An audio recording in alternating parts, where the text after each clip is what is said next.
حضور علیہ الصلاۃ والسلام کی مبارک داڑھی، اس کے حوالے سے چند باتیں عرض کرنی ہیں۔ پہلی بات تو یہ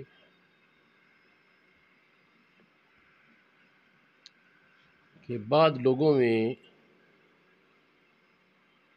یہ مشہور ہے کہ نبی پاک علیہ الصلاۃ والسلام کی داڑھی خلقی طور پر مٹھی بھر ہی رہی، اس سے بڑی نہیں، تو اس کا کوئی ثبوت سیرت یا حدیث کی کتابوں میں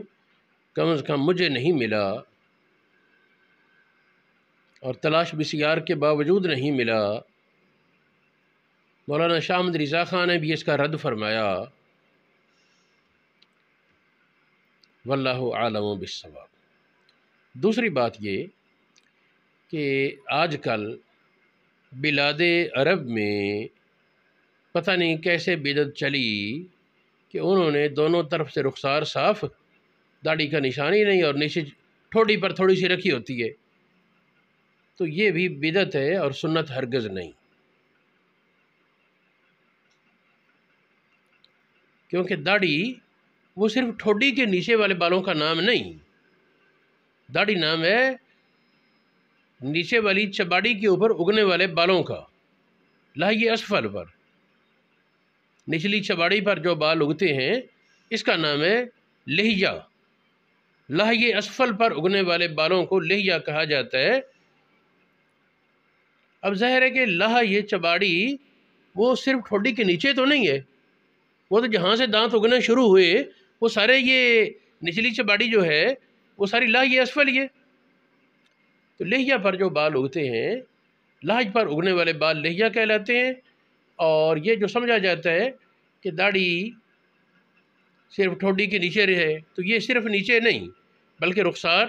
یہ حصہ بھی داڑھی کا ہی ہے، اور اس کو کٹانا منڈانا جائز نہیں، کٹانا منڈانا اکڑوانا جائز نہیں۔ عمر فاروق رضی اللہ تعالی عنہ کے پاس ایک گواہ پیش کیا گیا، اس گواہ پر جرح یہ تھی کہ یہ اپنی ٹھوڑی پر نچلے ہونٹ سے نیچے وہ داڑھی کے دائیں بائیں کے جو سامنے کے بال ہیں ٹھوڑی کے اوپر، ہونٹ سے نیچے جو بال ہوتے ہیں ان کو کھرکرتا رہتا ہے اور جھاڑتا رہتا ہے، جو کہ بال ہوگے اسے اکھیڑ دیتا ہے۔ آپ نے اس کی گواہی رد کر دی، فرمایا یہ گواہ قابل اعتماد نہیں، یہ شریعت کے معاملے میں لاپرواہ قرار دیا اسے، اور وہ قابل اعتماد نہیں مانا۔ اب اگر کوئی دو چار بال جھاڑے کبھی کبھار اگنے والے، وہ تو ہو گیا مردود الشہادت۔ اب جو لوگ داڑیاں منڈاتے ہیں وہ کہاں جائیں؟ یا اسی طرح جو داڑھی کے ایک حصے کے ساتھ مسلسل دشمنی بنا لیتے ہیں، یا اسی طرح کئی لوگوں کو دیکھا جاتا ہے باریک سی لکیر وہ نیچے نیچے بس رکھ لیتے ہیں، آگے سے بھی صاف پیچھے سے بھی صاف، نیچے سے دیکھنے میں علامتی سی داڑھی ہوتی۔ تو میرے بھائیوں، یہ نبی پاک کی سنت کے لیے داڑھی رکھیں، فیشن کے لیے نہیں، اپنی یا اپنے دوستوں کی پسند کے لیے نہیں، اللہ رب العالمین کی فرمان برداری کے لیے داڑیاں رکھیں۔ حضور علیہ الصلوۃ والسلام کی داڑھی کے بارے میں ترمذی شریف میں ایک حدیث آتی ہے جس سے یہ سمجھا گیا کہ حضور علیہ الصلوۃ والسلام داڑھی شریف کے طول و عرض سے ایک خاص حد سے زائد جو بال ہوتے وہ کٹوا دیتے، اگرچہ اس کی سند ضعیف ہے، لیکن اس کے مقابلے میں وہ کہنا کہ داڑھی کے بال بڑے ہی نہیں، اس کی سند ہے ہی کوئی نہیں، اور کسی معتبر کتاب میں سرے سے وجود ہی نہیں۔ ہاں تو میں بات یہ کر رہا ہوں حضور علیہ الصلوۃ والسلام کی داڑھی عام معمول میں کتنی ہوتی، اس میں تو کوئی اختلاف نہیں کہ داڑھی آپ کی گھنی تھی، گھاٹی تھی۔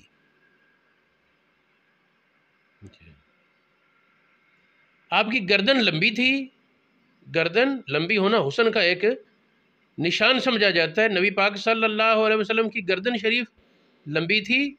اور چاندی کی طرح چمکدار تھی، اور حضور علیہ الصلوۃ والسلام کی داڑھی پاک نے گردن سے نیچے تک کو ڈھانپا ہوتا۔ اس سے یہ تو واضح ہو گیا کہ یوں جس طرح آج کل ہے مٹھی بھر داڑھی کا معنی یہ لے لیتے ہیں کہ 4 انگلی اور وہ بھی انگلیوں کے سرے، جو شاید شمار میں 3 انگلیاں بنے گی انگلیوں کی ہتھیلی والی جانب کے اعتبار سے، حالانکہ یہ قطعاً درست نہیں ہے۔ انگلیوں کا اعتبار کرنا ہے تو ہتھیلی کی طرف سے انگلیوں 4 گنے، نہ کہ انگلیوں کے سرے کی طرف سے۔ یہ نہیں ہے۔ اس طرح بعض لوگ نچلے ہونٹ سے داڑھی شروع کر لیتے ہیں، بعض معروف شخصیات بھی ایسے، اب نام لینا مناسب نہیں، اللہ پاک ہدایت عطا فرمائے، بعض معروف شخصیات وہ بھی اس کی قائل ہے کہ نچلے ہونٹ سے شروع کر لیں جی داڑھی مٹھی بھر کرنی، تو ایسا ہرگز نہیں۔ اب سوچا جائے نا کہ نبی پاک علیہ السلام کی اگر نچلے ہونٹ سے داڑھی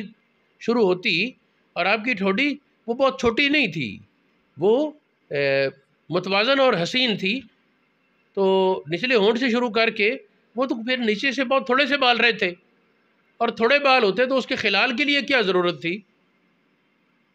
خلال بتا رہا ہے کہ وہ بہت چھوٹی داڑھی نہیں تھی۔ اسی طرح حضور علیہ السلام کے صحابی حضرت خباب سے پوچھا گیا کہ حضور علیہ السلام ظہر اور عصر کی نمازوں میں قرات کرتے تھے؟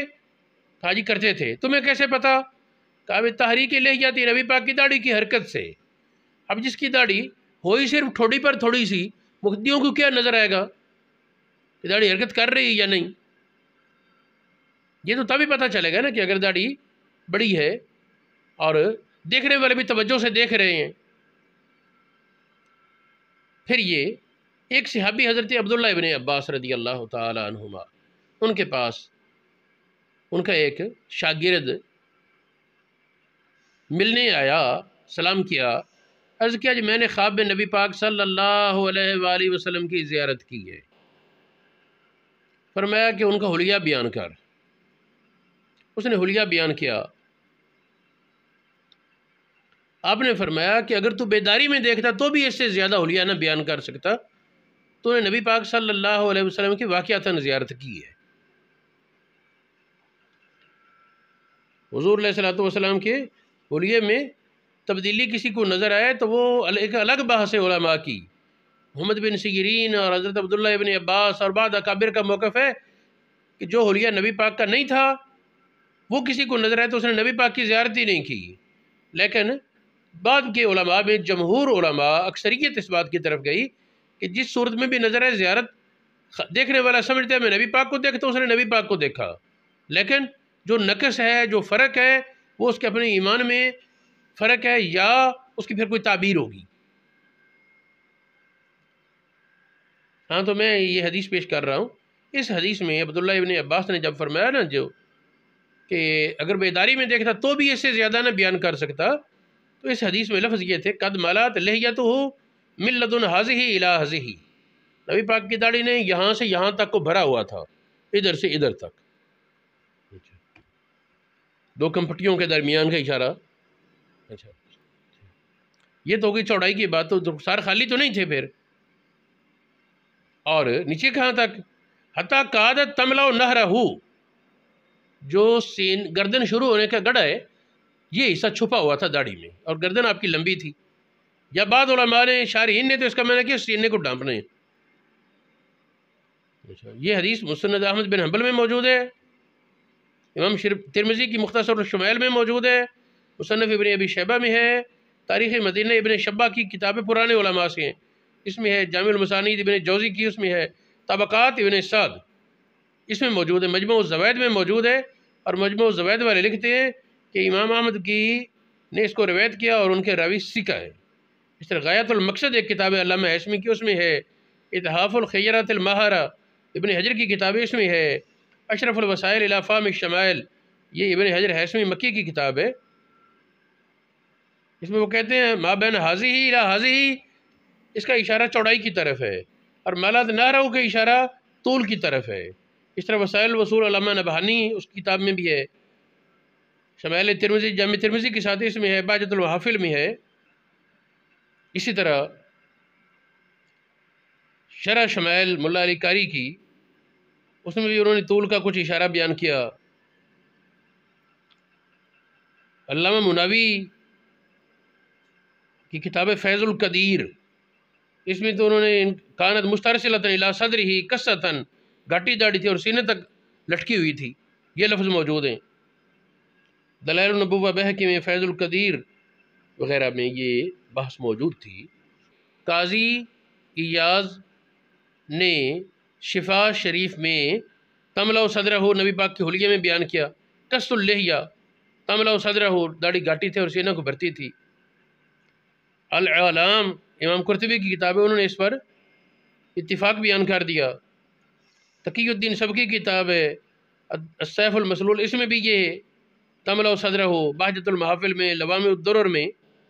یہاں ایک وضاحت کی امام قرطبی اور مولا علی قاری نے، وہ سمجھنے سے تعلق رکھتی ہے۔ اگر یہ وضاحت نہ ہوتی تو ہم یہ سمجھنے پر مجبور ہوتے کہ شاید جن روایات میں نبی پاک کی داڑھی کا بہت لمبا ہونا بیان نہیں، انہوں نے کچھ چھپایا یا ان سے کچھ تخفیف ہوئی، انہوں نے وہ حصہ بیان نہیں کیا۔ لیکن امام قرطبی نے اور مولا علی قاری نے یہ بات بیان کی کہ سینے کو بھرنے سے مراد ہے سینے کے سامنے والا حصہ، اچھا، اور اس سے مراد یہ ہے کہ بعض علماء نے یہ کہا جب داڑھی کو کنگا کیا ہوتا تو اس حد تک، باقی بہت لمبی داڑھی نبی پاک کی نہیں تھی۔ ہاں، حضرت علی کی داڑھی لمبی تھی، حضرت عثمان غنی کی داڑھی لمبی تھی، اس طرح اور کئی حضرات کی داڑیاں لمبی بھی تھیں، گھاٹی بھی، بعد کی لمبی اتنی نہیں ہوتی تھیں۔ باقی حضور علیہ السلام کی داڑھی وہ بہت لمبی نہیں تھی، یعنی یہ چھوٹے ہونے کی نفی کے لیے ہے، ورنہ نہر کے بجائے کوئی اور لفظ بھی آ سکتا تھا، یہ نہ سمجھا جائے کہ بہت لمبی تھی۔ اچھا، بس یہ ثابت ہے کہ داڑھی کے بال گھنے تھے اور لمبی نہیں تھی، یعنی وہ بالکل چھوٹی بھی نہیں اور بہت لمبی بھی نہیں، متوسط۔ یہ مسلم شریف کی شرح لکھی کہ امام قرطبی نے المفہم، اس میں یہ بات موجود ہے۔ قاضی ایاز نے شفا شریف کی شرح میں کہا تملہ صدرہ، جو شفا شریف کی عبارت تھی اس کا معنی بتاتے ہیں، اے ما یقابلھا، سینے کے سامنے جو ہے، ما کسر فیہا منبساط، بہت لمبی بھی نہیں اور بالکل چھوٹی بھی نہیں، اچھا، بہت لمبی سے چھوٹی اور بہت چھوٹی سے لمبی، تو یہ متوسط، یہ کیفیت ہے۔ باقی حضور علیہ السلام کی داڑھی شریف کے بارے میں کسی کتاب میں فائنل یہ موجود نہیں کہ آپ کتنی داڑھی رکھ کر زائد بال کٹواتے۔ بعد کے علماء نے کچھ دلائل کے مد نظر کہا مٹھی بھر سے زائد کٹوا دیتے، وہ لمبائی میں بھی اور چوڑائی سے بھی، ادھر ادھر سے بھی، کچھ تدویر ہوتی نبی پاک کی داڑھی میں، گولائی ہوتی کچھ، لیکن کسی حدیث کی کتاب یا سیرت کی کتاب میں یہ ثابت نہیں کہ نبی پاک اس طرح کرتے تھے، کسی صحابی نے کہا، تابعی نے، کسی حدیث نے نہیں۔ اب یہ بات کہ داڑھی کی حد کتنی ہے، کیونکہ داڑھی رکھنے کے وجوب پر بہت سی حدیثیں موجود ہیں جن سے یہ سمجھ ہوتا ہے کہ داڑھی رکھنا واجب شرعن ہے، اور داڑھی کٹانے، مڈانے یا اکھڑوانے والوں کا حکم، داڑھی کٹانے، منڈانے یا اکھڑوانے والوں کا حکم یہ ہے کہ جو اس کا عادی ہے وہ فاسق معلن ہے، اس کی امامت جائز نہیں۔ کٹانے سے مراد ظاہر ہے مٹھی بھر سے چھوٹی کرنا، علماء کے بیان کے مطابق۔ دلیل کیا مٹھی بھر کی؟ نبی پاک نے تو فرمایا داڑیاں بڑھاؤ، اور اس پر اجماع امت آ گیا جی ایک حد سے زیادہ نہ کرو، کہ اگر دیکھنے میں کبھی لگے، اچھا، تو وہ حضرت عمر سے، حضرت ابوبکر صدیق سے اور بہت سے صحابہ سے اور خود نبی پاک کے فرمانات سے بھی یہ بات سمجھ آتی ہے کہ کوئی حد ہے، تو وہ کتنی ہے یہ ویسے تو سمجھ نہیں آ رہی تھی۔ تو وہ راوی جنہوں نے یہ حدیث بیان کی تھی نبی پاک کی، ان کے فعل سے یہ بات سمجھ آئی، جس طرح عبداللہ ابن عمر رضی اللہ تعالی عنہما، آپ سے بخاری شریف، سنن ابو داود اور دیگر کتابوں میں ثابت ہے کہ آپ داڑھی پر مٹھی بند کرتے اور مٹھی سے زائد بال وہ کاٹ لیتے۔ اسی طرح حضرت ابو ہریرہ رضی اللہ تعالی عنہ کے بارے میں، حضرت ابو سعید خدری کے بارے میں مختلف حدیث کی کتابوں میں یہ ملتا ہے کہ وہ مٹھی بھر سے زائد بال کاٹ لیتے۔ اب یہ میں پہلے کسی نشست میں بتا چکا کہ سنت قدر قبضہ ہے، جس کا اصل میں نے مٹھی بھر، 4 انگلی اس کو سنت کہنا یہ بڑا مشکل ہے، لیکن چونکہ بعد علماء نے ایک تعویل سے کہہ دیا بھئی زمین کی پیمائش میں جب وہ بات چلی جی زمین کی پیمائش میں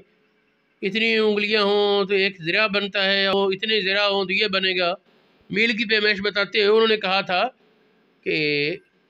ایک مٹھی سے مراد 4 انگلی ہے جی. تو اس سے استدلال کر کے بعد علماء نے کہا جی یہاں بھی مٹھی سے مراد 4 انگلی ہے، تو مٹھی سے مراد 4 انگلی اگر ہے تو وہ مٹھی انگلیوں کی ابتدا سے ہو سکتی ہے. لیکن جس طرح ہمارے دور کے بعد سارے فیشن زدہ لوگوں کو دیکھا گیا ہے کہ انگلیوں کی انتہا سے 4 انگلی گنتے ہیں، اور پھر حکم تو یہ تھا کہ داڑھی کو تبھی حالت میں چھوڑ کر، کنگا وغیرہ کر کے تبھی حالت میں چھوڑ کر مٹھی بھر سے زائد بال کاٹے جائیں. لیکن وہ پوری تحقیق کے بجائے